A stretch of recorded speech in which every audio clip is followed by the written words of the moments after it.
It is uploaded. Check in your eye. Much obliged, Right Honorable Speaker. And I'll join you in the argument that this matter should have ended in earnest. Should have ended yesterday. In fact, if the Minister of Internal Affairs tells me that the missing 18 are in the parliamentary compound, I will seize ground and guarantee them, and we end it there and then. Unfortunately, our parliamentary compound is not a detention center, so ours is for parking our cars. Definitely, Right Honourable Speaker, I'm alive to that. But as a matter of surrender, if he did so, I would go and embrace them and seize this ground. I thank you for the patience and everyone enjoying in this, Right Honourable Speaker. I understand the fact that the House is stressed over this matter, but even the nation is even more stressed, Right Honourable Speaker. The very reason this House of Parliament will find every reason to end this matter in a manner that the public does expect us to end it, Right Honourable Speaker. Right Honourable Speaker, before I delve into my response to the Minister's statement, I wish to state and remind ourselves of the role and duty of the legislature in situations like these. Right Honourable Speaker, Parliament, through its legislative mandate, molds the legal framework and shields the rights of every citizen, ensuring that the most vulnerable among us are protected and nurtured. Parliament, as the embodiment of the collective will of the people, brings human rights to reality. Right Honourable Speaker and colleagues, we must make it clear to everyone that our walkout and break from plenary activities was triggered by the continued indolence of government to address the most pressing and transgressing issues that affect our people and undermine their worth and dignity. That is something we couldn't withstand in an environment where our people's concerns are not prioritized. We demand answers, accountability, action taken, redress for the violation, Right Honourable Speaker.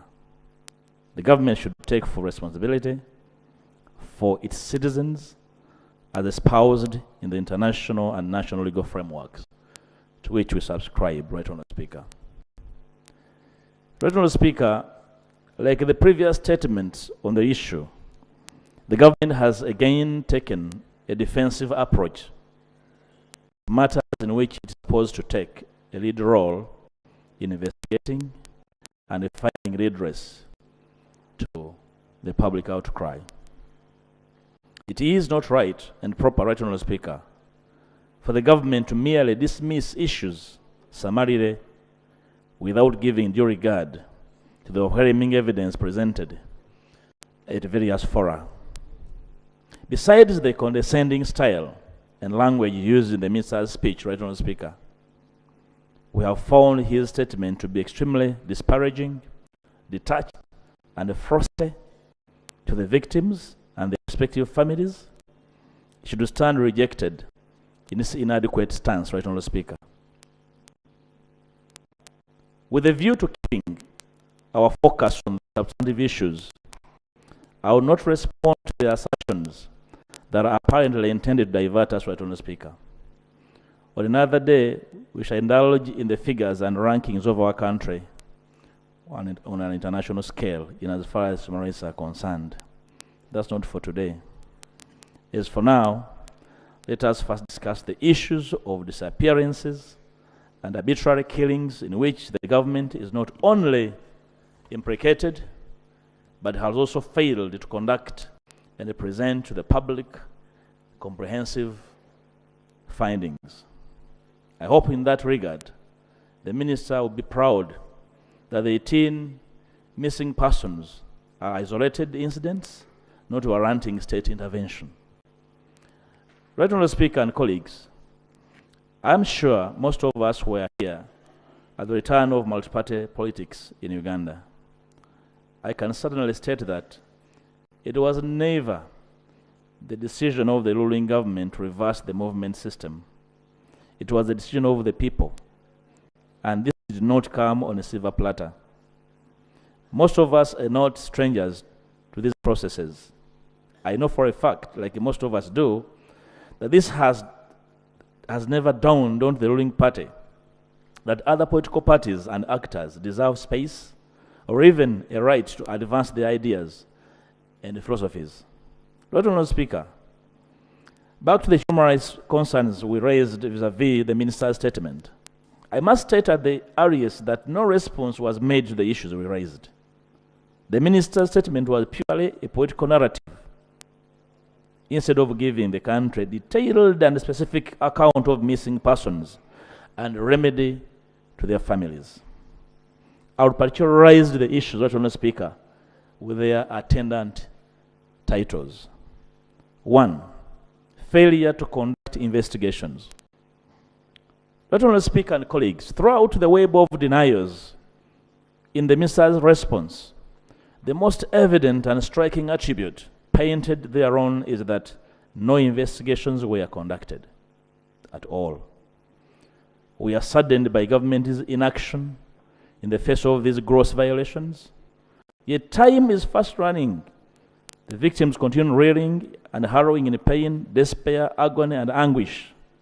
Clearly, if we continue with this lethargic approach, we will not get any answer from this numb and unresponsive government. Lord Honourable Speaker, I will demonstrate subsequently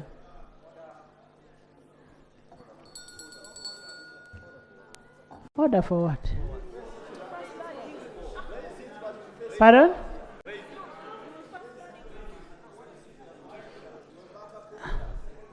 Right, Yeah. Right, Honourable Speaker, in your communication, you actually made it clear about the conduct of members. It's the right honourable colleague, the leader of opposition, right to call that the government is actually numb and unresponsive. I don't think we are numb, and yet is responding. And yet the government actually presented a statement, and you are responding to the same statement that the government actually placed on the House. How is that being numb? We are not numb. The statement was given by the minister, which you are responding to. So is the leader of opposition in order to call this government numb and unresponsive? Thank you. Honourable members, I wonder why you're raising your voices. We've agreed, let's use parliamentary language, and my brother Mpuuga, by the way, is one of the most disciplined persons, and I know you will use parliamentary language. Please use the parliamentary language for us to achieve what we want, but as far as I know, this team is not numb. Right, Honourable Speaker. Use another one, not numb. Right, Honourable Speaker, I do concede to the fact that English is a second language to all of us. But I'm not numb to the feelings of members when I use a word not they are accustomed to. The other meaning. Honourable Mpuuga. The other meaning Honourable Mpuuga, in the interest of peace, I know you're a peace-loving person. Get that word. It costs you nothing. It costs you nothing. These are your colleagues, your best friends. And I don't want you people to pretend like you're not friends. These are your best friends. Right, Honourable Speaker, I want to assure the Honourable Member that the word numb is not insulting. Please, I'm not telling you to defend. It is descriptive of situations. And I want to invite members to be calm about, and they'll be free to respond to my statements, because Honorable Mpuuga. Mathias, you're addressing one of your best friends. You're addressing one of your in-law, Muhoozi, and you're telling your in-law you're numb. Right, Honorable Speaker, I will recollect the phrase and paragraph where I used the word and try to hazard an alternative. Clearly, right, Honorable Speaker, if we continue with this lethargic approach, we will not get an answer from this government that is insensitive and unresponsive to the needs of the people. Under the law, right, Honorable Speaker, states not only have... There's a procedural matter. Madam Speaker, with due respect to the law, and history says, Madam Speaker, need protection from the Member of Parliament from Nansana. It's okay. You did not carry that seat from Nansana. Madam Speaker, history of this country, all leaders of opposition have ranked Honorable Mpuuga, Mathias as the best law so far Parliament of Uganda has ever had since independence. Madam Speaker, basing on that, I don't know whether we are proceeding well by Honorable Mpuuga placing English words in jargon to disorganize us by not using the English language but the English, so that he calls the government a failure of the day. Madam Speaker, I don't know whether we are proceeding well. Honorable Macho, I am aware that you've not worked with any leader of opposition during independence and whichever. I know you've only worked with the two leaders of opposition, 2 or 3. So, anyway, Mathias addressed the House and addressed it with dignity, with the parliamentary language, and with respect for your colleagues, and respect for everybody.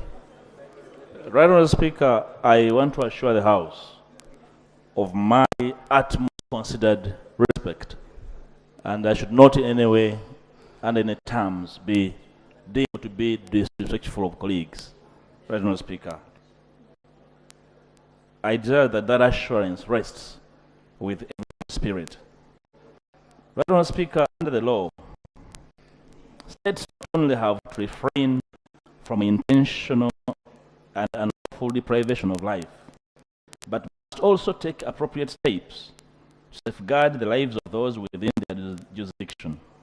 In respect of the right, as a party is duty bound to respect and ensure protection of individual rights. It is imperative, right, Honourable Speaker, to note that it is an obligation of states to establish effective facilities and procedures to investigate killings and cases of missing or disappeared persons in circumstances that may involve violation of the right to life.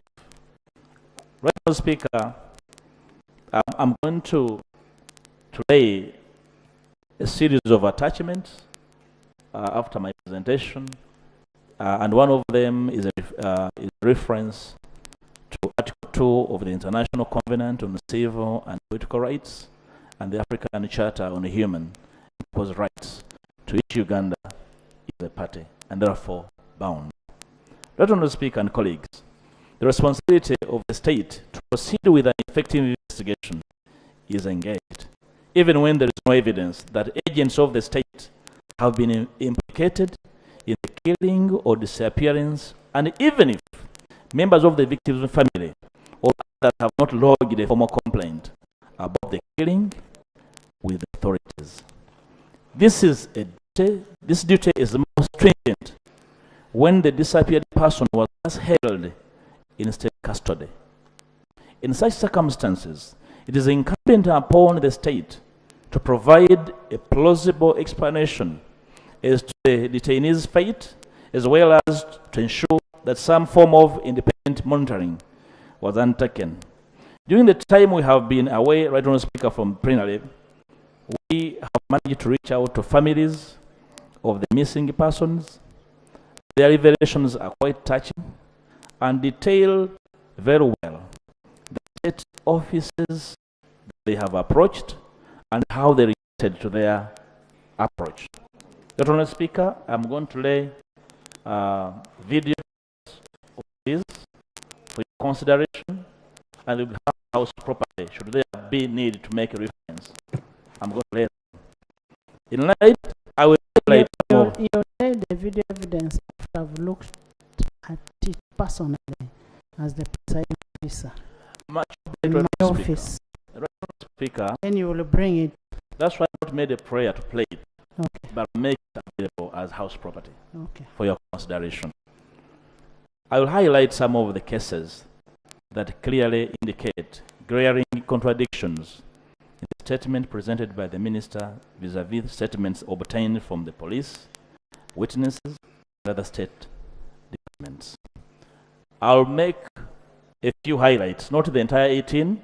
Let me sample for the House to make a judgment. Case 1, that of Damulira John. Right Honourable Speaker and colleagues, the Minister has presented a report indicating that Damulira John is not among the people in government custody. Contrary to what the Minister stated in his report, Damulira's disappearance was reported to police and an SD reference was obtained to that effect. I have indicated this, Right Honourable Speaker. Contrary to what the Minister stated, Damulira's data is well captured with the NIRA and that number. He had a national ID and voter location slip. Right Honourable Speaker, we should also note that at this stage, that the case of Damulira John, just like many other cases of enforced disappearances, was reported to police, and the police was on record admitting his arrest and detention. On 22nd November 2020, Mr. Patrick Onyango, the spokesperson of Kampala Metropolitan Police, confirmed Mr. Damulira's arrest and several others on allegations of participating in protests around the Kampala metropolitan area, but denied torturing the suspects. And I quote him, "It is true, Damulira John is one of the people we arrested, but I cannot tell you where he and others are detained now. We did not torture any person. And as an institution, torture is prohibited as a form of interrogation." The Daily Monitor of 22nd November quote Mr. Onyango, confirming detaining Mr. Damulira John.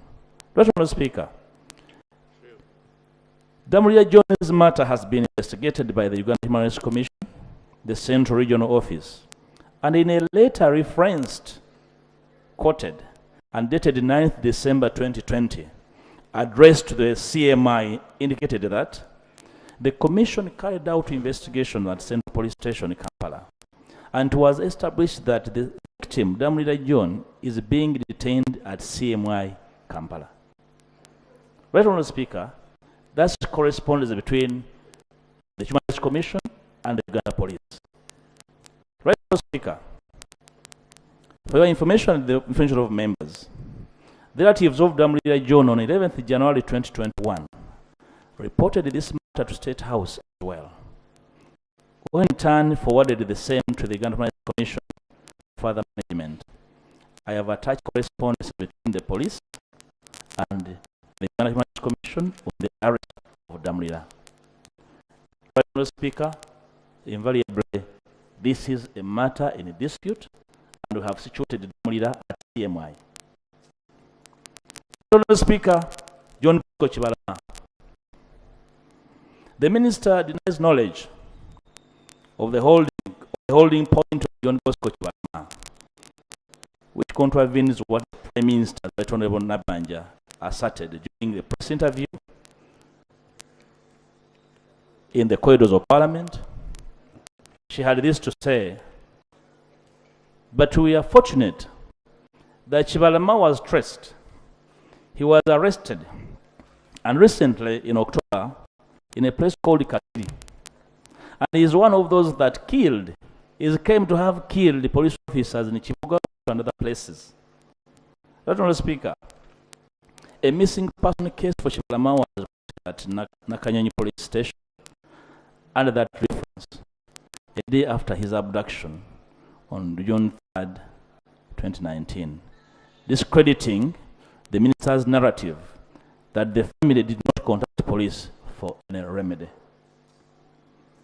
Honorable Speaker and colleagues, the Deputy Attorney General of the Honorable Jackson Muhoozi featured on NBS TV talk show The Frontline, and they tried to spin the premise and Honorable Nabanji's narrative by insinuating that the Chibalama she referred to is the founding member of NURP party, who is Moses Ngongo Chibalama.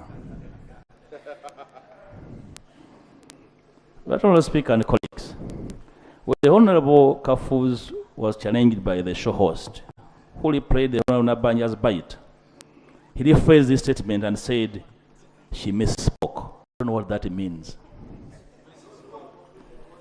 Honorable Speaker and colleagues, these ping-pong games by government officials should concern every right-thinking person.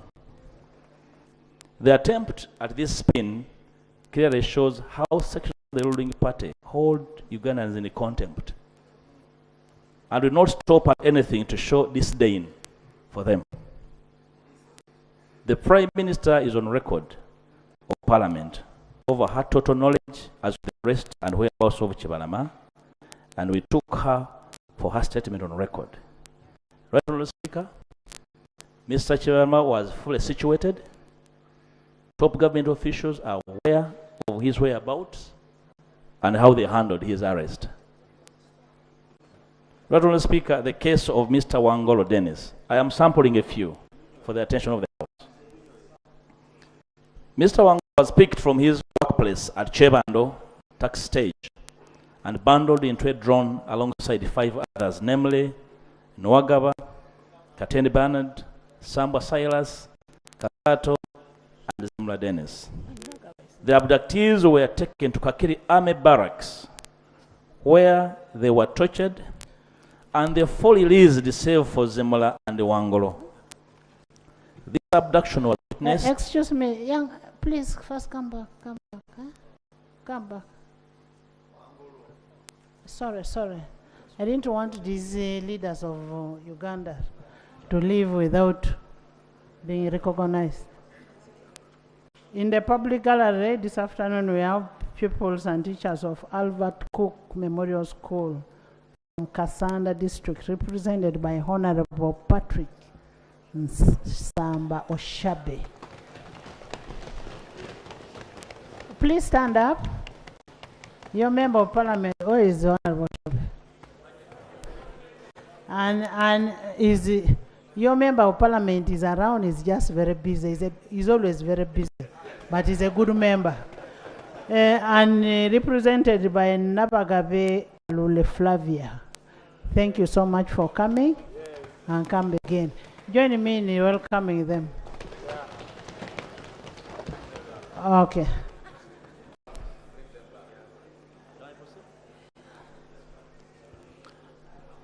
Right, Honourable Speaker, allow me to correct the record here in the names I read out. The names were Nwagaba. Honorable, sorry for the interruption. I know these children are going very far. In the public gallery this afternoon, we have teachers and pupils of Aiden Nursery and Primary School from Nachifuma County, Mukono. They are represented by Honorable Simbwa. Where is Honorable Simbwa? And Honorable Anifa Nabukera. Honorable Nabukera, you're welcome. And thank you so much. Thank you for coming. Come again. And you have very good members.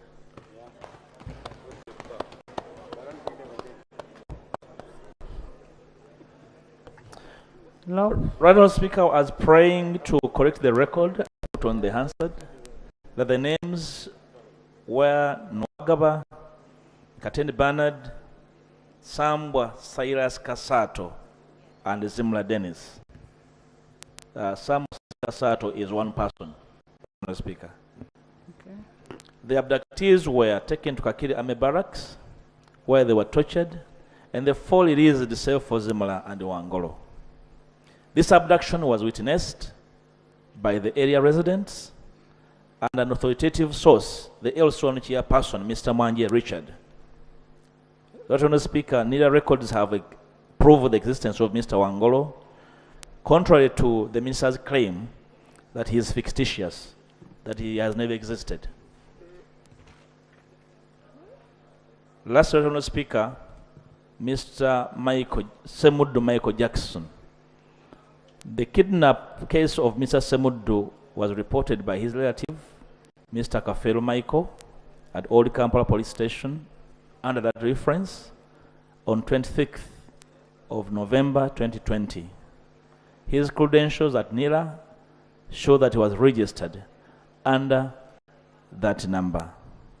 Right, Honourable Speaker, I sampled this to tell you, to settle the matter that the victims of disappearance were fictitious, and the prayer you shall make to this house subsequently will be to eventually have occasion to situate and locate the others and confirm their existence, including the video clips I'll submit for the attention of the House. Right, Honourable Speaker, excuse me. Officials of government claiming responsibility for missing persons. Right, Honourable Speaker, I also bring to your attention that of the House that some government leaders, including cabinet ministers, such as the Honourable Judith Nabakoba, on record claiming responsibility for some of the missing persons. During a church service at St. Andrew's Cathedral, Namukozi in Mityana, in the presence of the Archbishop of the Church of Uganda, the Honourable Nabakoba said she was aware of some opposition supporters who were abducted during elections. And when the families of these people approached her at home in Kalangalo, she was able to secure the freedom of the victims from Kireka SIU. She comes as a very useful witness in establishing the security layers involved in committing these heinous crimes. Right, Honourable Speaker. And I will submit a video and voice record on that matter. Right, Honourable Speaker. Right, Honourable Speaker, in answer, Yusuf Mugaga, an NRM leader, is implicated by the community in several abduction cases. He offered to secure Mustafa Luemba's freedom in exchange for a fee from his relatives. He went on to produce Luemba's national ID to demonstrate that he knew where he was being held. Mr. Yusuf Mugaga has accomplices at room 18 at CPS Kampala building, where they coordinated the ransom and abduction conspiracies. The other officials implicated in the conspiracies are Champs Sub-County Giso, Mr. Swipe, Mr. Kafuma Twaha, chairperson of Kabembe, the former minister Ronald Chibule, and the former RDC Fred Bamwine, among others. Right, Honourable Speaker. Right, Honourable Speaker, the House should use this information to interrogate the activities of these individuals and come to a conclusion as to their role, whether they are being helpful or conspirators. Right, Honourable Speaker.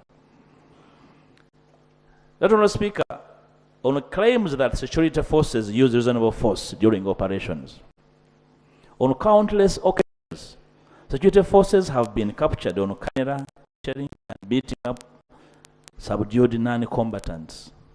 On November 6, 2022, heavily armed security operatives cruising a numberless Toyota Hiace minivan famously known as a drone, sealed off Gladiator Paradise in Masanaf, Lubaga Division, where they indiscriminately beat up revelers who were watching a Premier League football match.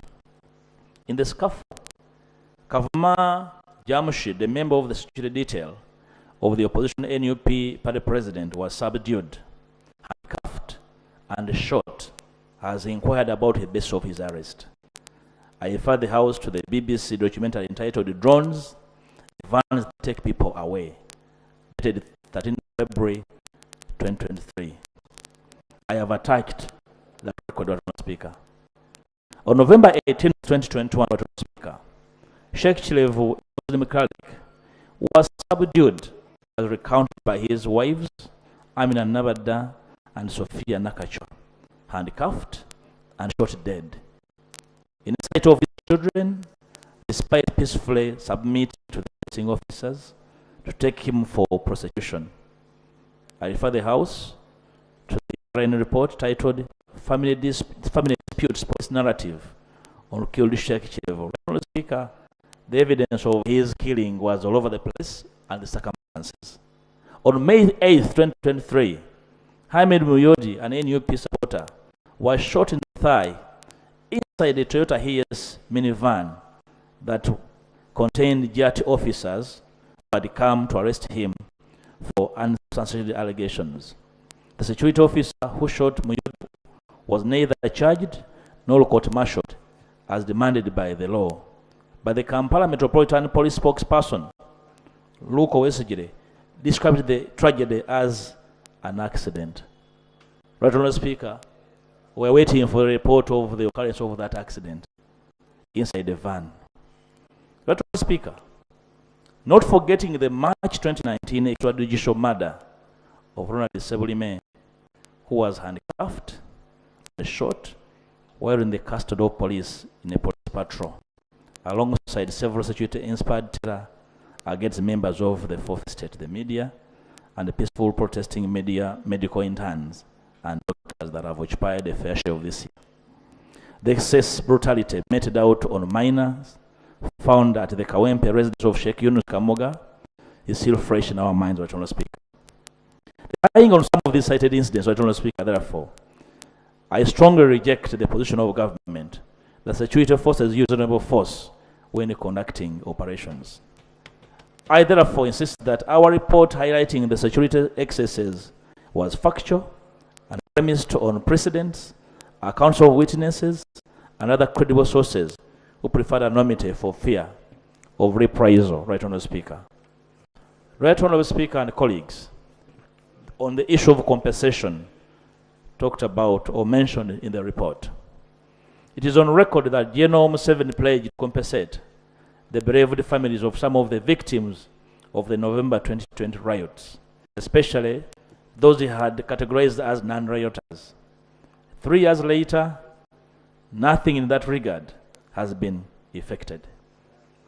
He listed 3 names of the then missing 177 persons and directed his intelligence to publish the full list, a directive that has since been defied and downplayed. The report on November 2020 killings remains concealed from the public, to whom government should be accountable. Right Honourable Speaker, I have attached the record of the 18 November Human Rights Watch report entitled 1 Year Later, No Justice for Victims of Uganda's Lethal Crackdown. I've also attached a video evidence of the Commander-in-Chief directing the publication of that list, which has never appeared up to now. Right Honourable Speaker, at a November 2022 UN Geneva Convention, the Attorney General of Uganda, the Honourable Kiwa Chiwanuka, a man I hold in very high regard, lied before the delegates that they had compensated some victims of protests, and they went on to cite Honourable Zake Francis and exiled NUP journalist Ashraf Kassidye as beneficiaries of the compensation scheme. On the contrary, the duo have publicly denied ever getting any penny from the government as compensation for the bodily harm they suffered at the hands of security. Madam Speaker, I want to confirm on record that I was the attorney for Kasiri, and therefore his matter has never been compensated. His matter was handled by Justice Sekana, and the state has been playing games since, so it's never been conclusive, and so therefore no compensation. Madam Speaker and colleagues, it is only through relentless efforts that some families of the deceased 15-year-old Amos Segawa have been awarded some meager compensation. Ms. Nachito, the mother, was awarded by Justice Musa Sekana 50 million shillings, which she complained to be too small for the life of her son, whose right to life was denied by the two-day November 2020 shooting spree. So I further have attacked the ruling in Ms. Jan's cause number 011122 of 2021, Hajara Nachito versus the Attorney General. It's full attached, Right Honourable Speaker. Therefore, Right Honourable Speaker, the claims that government has compensated the victims of the November 2020 protests are delusional and a naked lie that even the families of the victims can attest to. Therefore, it should not be kept on the record of Parliament, Right Honourable Speaker. Those who will come after us will never understand how we had that on record. Right Honourable Speaker, detecting registration number plates of vehicles with security missions. Right Honourable Speaker and colleagues, I find totally impractical that the government, as by its statement, expects people to take records of registration number plates in intense circumstances when masked men, gunmen in drones have their fingers read on the trigger. In July this year, security personnel of the Chief Military Intelligence traveling in a drone shot dead a 34-year-old Jacqueline Narwanga, a resident of Nakabogo village in Wakiso district. The deceased was on her way to her garden when she found herself entangled in a security operation and was killed just because she was about to witness an abduction operation. This implies that even if she had taken a record of the security vehicle, she would have been unable to be unable to live to tell the story as a witness. I refer the House to the July 25th, 2023 Daily Monitor report, which I have attached, entitled "Army Stray Bullets Kill Woman Going to Her Garden." Besides, security is fond of switching registration number plates upon accomplishing their missions. Right Honourable Speaker, this was evident in the tenure of Major General Muzei Sabiti as the Deputy Inspector General of Government, or Inspector General of Police, when his vehicle number plate was switched to a Toyota Hiace drone for an operation. This is the Deputy IGP switching number plates. Right Honourable Speaker. The police spokesperson Fred Enanga came out in defense of the saga and stated that it is their tendency as security to switch number plates depending on the magnitude of the operation they intend to conduct. I also reflect on the various by-elections like Omoro, Soroti, Bukedi, among others, where security forces concealed their vehicle number plates with cow dung to evade detection.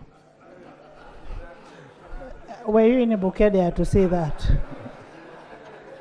Remove Bukedia from your list. Right, Honourable Speaker, the House receives a record for their processing, and the House will take occasion to consider what they drop and what they keep with your indulgence. Much as I'm not supposed to defend my district, I am defending Bukedia was not involved. Right Honourable Speaker, the House will take a record. Yes, and I'll make a determination. Yes,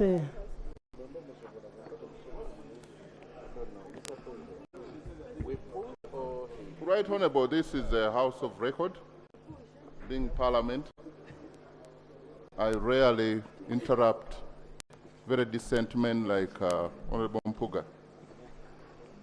But listening to him and reading through, I'm wondering whether it is a rejoinder or a new statement. Because, and some of the people whom I don't want to put on record. Like now, Bukedeya, can he refer to which page did the minister indicate? Because rejoinder, you don't bring new things. But there are a number of new things that has been brought. Now, like on this one, cow dung and when a dung is on the number plate, you may not even know whether it is a human dung or a cow dung. Going into the specific, which page? I am Honorable Law, you're making a rejoinder on what the minister responded to. And in the report of the minister, I did not see my district. And I'm a woman member of parliament for that district. I will defend it to the latter. Honourable Speaker. Let's talk about abducted people, because there's nobody abducted from Bukedea. Honourable Speaker, the beauty is that I went to the same law school we went to, and we all understand the concepts of rejoinders. He's just trying to divert me from presenting this, and I know his game. He's serious at what he's doing, but I want to assure him that I'm equally serious. Honorable Bukedea was not included. You withdraw Bukedea. Right, Honourable Speaker. The whole idea, Lob, that's why you listen to your attorney. Bukedea was not involved. Let's not go into something. Right, Honourable Speaker, for the sake of tranquility and peace, and to avoid interruption by all who is deliberate on disrupting my presentation, we shall use the other examples and drop Bukedea. Honourable Speaker. So you've withdrawn Bukedea? Yes. Yes.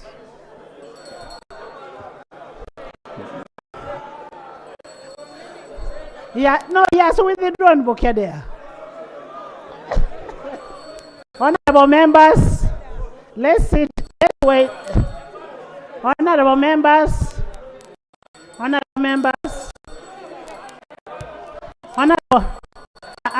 Madam Speaker, I also want to go on record. No, Madam Speaker, I also want to... Honorable members, Honorable Gwang first sit. Honorable Gwang first sit. All of you sit. All of you sit. All of you. And I am reminding you this. If I see you standing more than 2 times, I'll get you out. Honorable Lob, as we've agreed, don't bring in some things that will anger some people.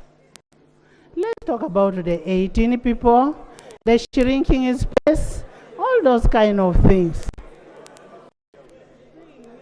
You read your statement.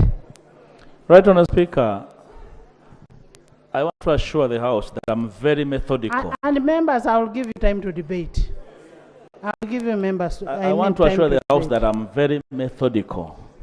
And if you really, if it does please you, Right, Honourable Speaker, I would play you evidence of everything I'm talking about.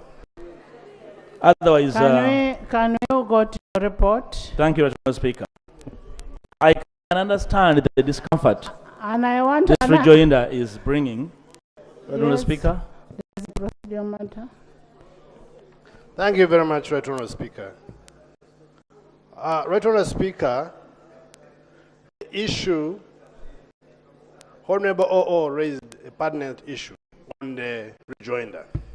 Is indeed procedural right that you give your ruling on the rejoinders are done, so that this parliament takes a precedent, even for the future, on how we can manage reports and counter reports. Yes. Another one. Thank you very much, Right Honourable Speaker. Right Honourable, she has allowed me to speak. Right Honourable Speaker, we all have senior 6 or equivalent that allows us to be in this house, and therefore we understand English. Right Honorable Speaker, what we expect as a house, that the leader of opposition should respond to what the minister presented on the floor of this house. That's what a rejoinder is. Yes, all of us have been to school. All of us have been to school. And nobody should attempt to take us back to school. So could you guide, Madam Speaker, that the leader of opposition restricts himself to respond to what the Minister of Internal Affairs presented on this floor. But when you start saying the Attorney General was in Geneva and so forth, you're on a fishing expedition. So we want your guidance over that matter, because we are keenly listening and we are going to respond. And we shall respond to what he has brought, not bring new issues. Honorable members, new issues, yes. Honorable members, now for you, just come. Your children were here looking for you. First wait. Honorable members, the leader of opposition brought a report to this house, and government was asked to respond item by item. Now, after government responding an item by item, where they felt they were not satisfied with what government responded to, strictly on what was brought on the floor. Strictly on what was brought on the floor. A rejoinder is a response to the response that was given. So the rejoinder that you're giving is responding to what General Muhoozi gave, and strictly it should be to what General Muhoozi gave. Not bringing in the issues of Bukede, Kaodam. Was that?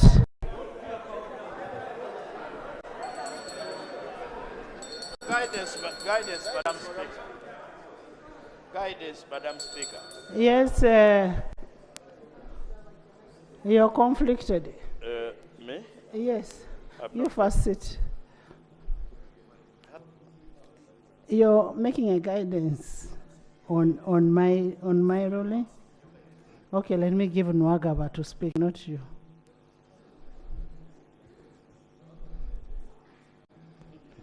Thank you, Right Honorable Speaker, and I thank you for your ruling. In a rejoinder like the leader of opposition is making, you are not limited to responding strictly to the response by the other party. But you can, in responding to that response, you can expound.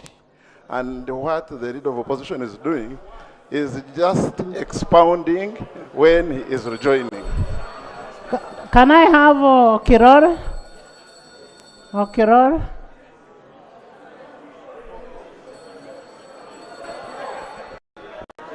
I want to... Kiror? Thank you, Honorable Speaker. I want really... You know, when we go to law school, we should not apply the law, understanding of the law selectively.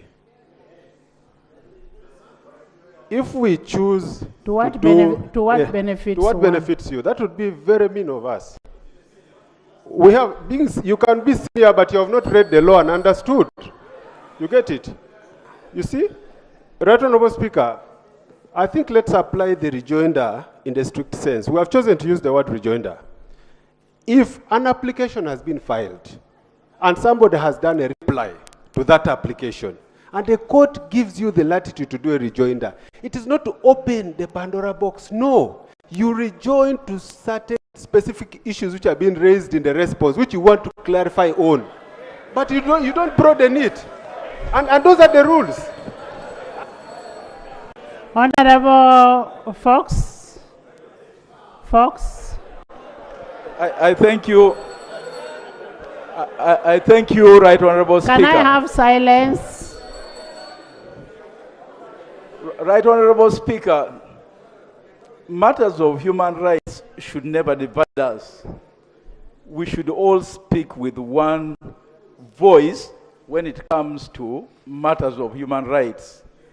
And we should be candid, we should be honest, we should be truthful. Right Honorable Speaker, the Honorable Nwagaba was 1 year behind me at law school. I have known him for a very long time.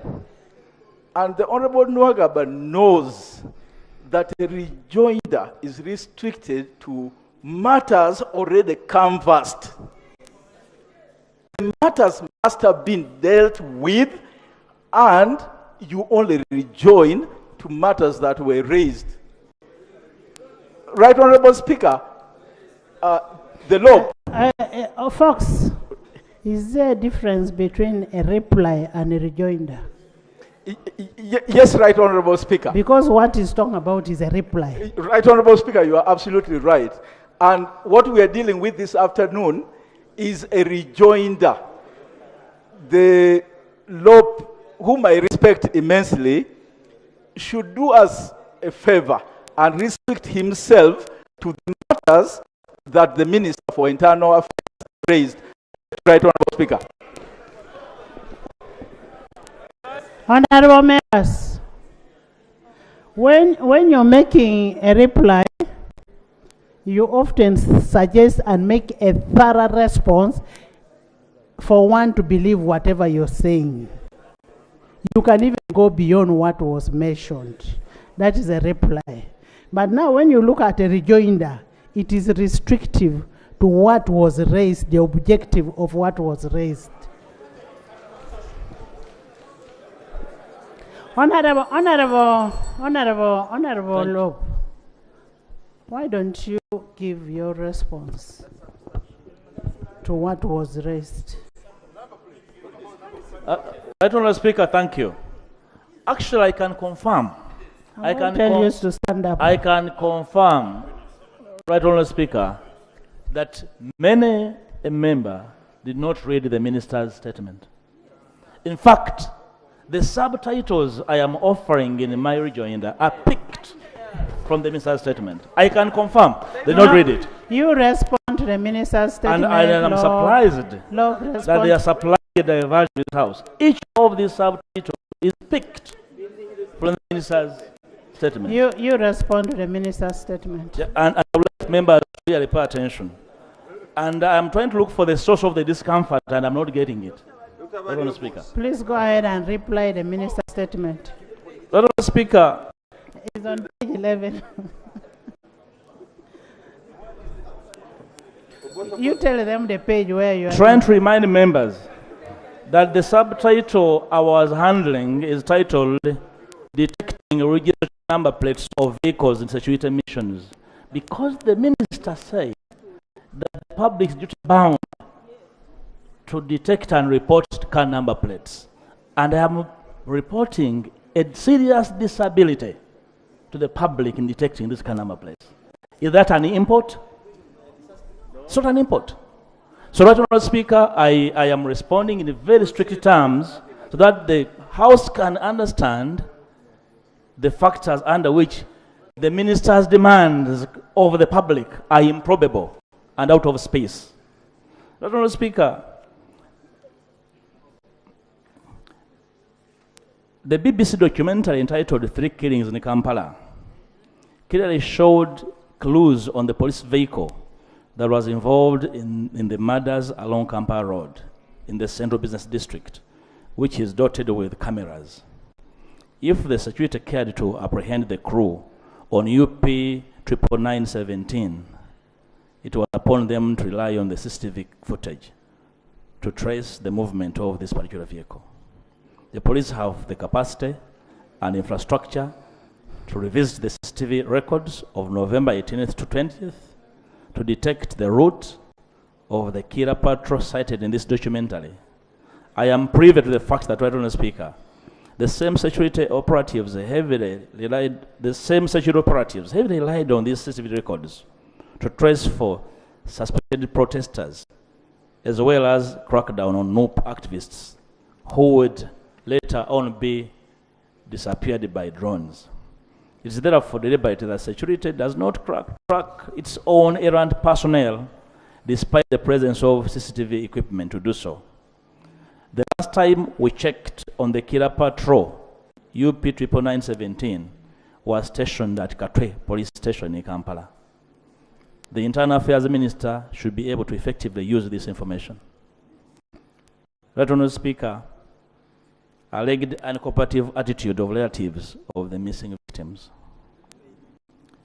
Right Honourable Speaker, the government indicates that their recently deployed team of detectives disguised themselves as an NGO to retrieve information from the relatives of the missing persons.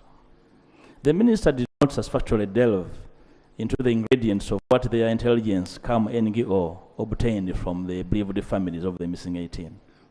The details of the identity of the NGO are a mystery, and so is the said report, which I would so wish to be tabled before Parliament. Right Honourable Speaker. The people have always been free to share information, their despair and the agony they are going through in search of their beloved ones, to the extent of visiting the perpetrators at CMI,